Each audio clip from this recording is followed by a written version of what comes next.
Hello दोस्तों, स्वागत है आप सभी का स्कॉलरशिप का। जैसा कि आप लोग थंबनेल देख के देख ही लिए होंगे।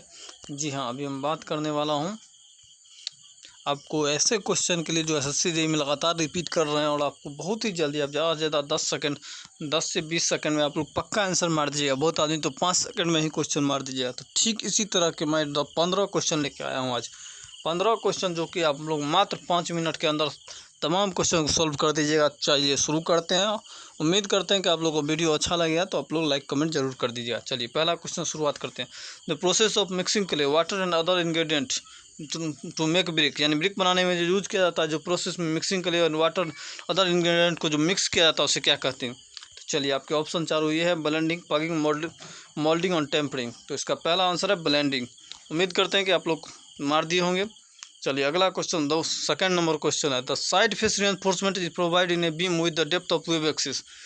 तो वेव एक्सिस के लिए जो बीम में रेनफोर्समेंट प्रोवाइड किया जाता है उसकी कितना होती है डेप्थ। तो चलिए उम्मीद करते हैं कि आप लोग इसका आंसर फटाफट से बोल दिए होंगे।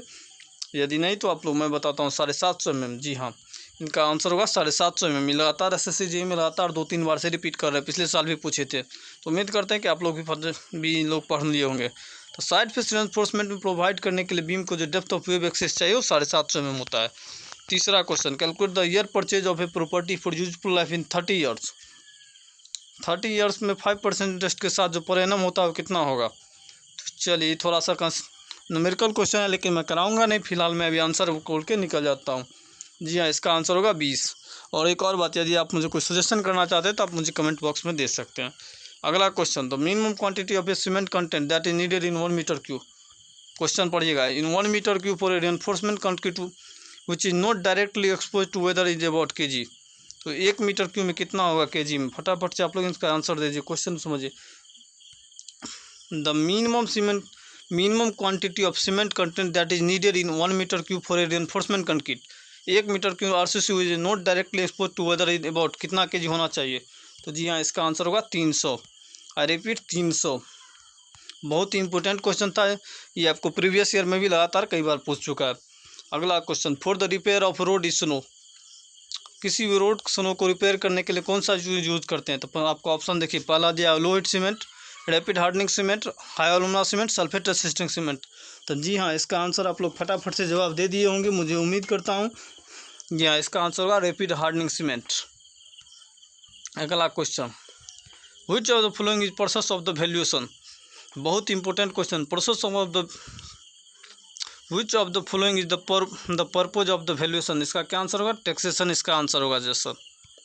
अगला question, when the actual cost of construction plus certain profit is paid to the contractor then such a contract is known as. अब क्वेश्चन को थोड़ा सा यहाँ ध्यान से पढ़िए।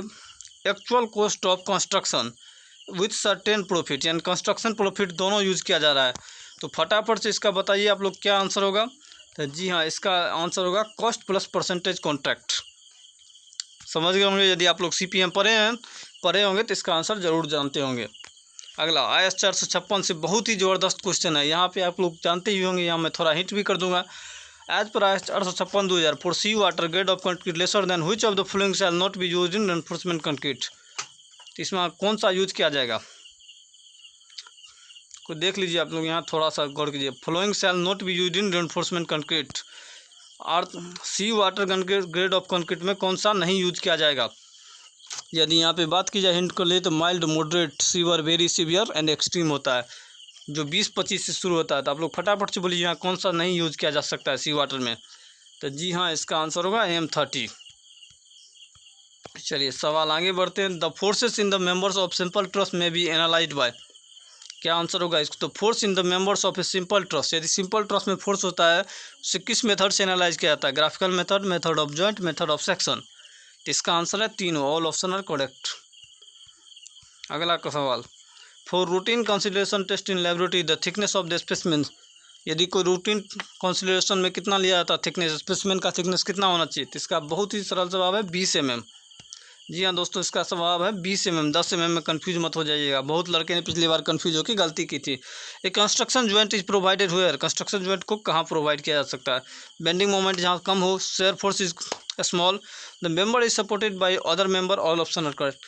तो कंस्ट्रक्शन जॉइंट को कहीं भी प्रोवाइड किया जा सकता है जहाँ बेंडिंग मोमेंट स्मॉल हो, शेयर फोर्स स्मॉल हो, the member is supported by other member, हर जगह प्रोवाइड किया जा सकता है। Durability of concrete is proportional to, जी हाँ, इस क्वेश्चन में बहुत सारे लड़कों ने ये मारा था वाटर सीमेंट रेशियो और उसने गलती किया था, तो इसका सही जवाब है सीमेंट एग्रीगेट रेशियो, क्योंकि ये इन्वर्सली प्रोपोर्शनल है। 1 वाटर सीमेंट रेशियो होता है प्रोफेशनल में, इन्वर्सली प्रोपोर्शनल बोला जाता है, ये डायरेक्टली प्रोपोर्शनल पूछ रहा है सीमेंट एग्रीगेट रेशियो। देख लीजिए क्वेश्चन थोड़ा सा ही चेंज है और आप बड़ी भारी मिस्टेक कर जाएगा इस क्वेश्चन में। Durability of concrete is proportional to cement aggregate ratio, याद कर लीजिए आप।